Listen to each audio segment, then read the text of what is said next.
Olá, essa é a nossa Pílula do Conhecimento e hoje nós vamos conversar sobre ronco.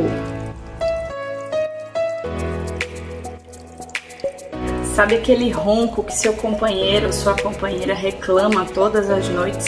Esse ronco nada mais é do que um sinal de que a sua respiração durante o sono não está adequada. Além disso, o ronco ele é um sintoma da apneia obstrutiva do sono.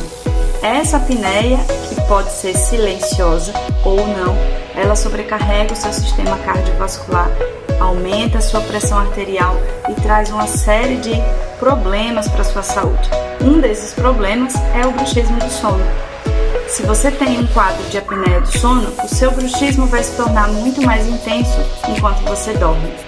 Você pode acordar de manhã com muita dor na face, uma leve dor de cabeça ou até mesmo dificuldade de abrir a boca, porque apertou muito, rangeu muito os dentes durante o sono.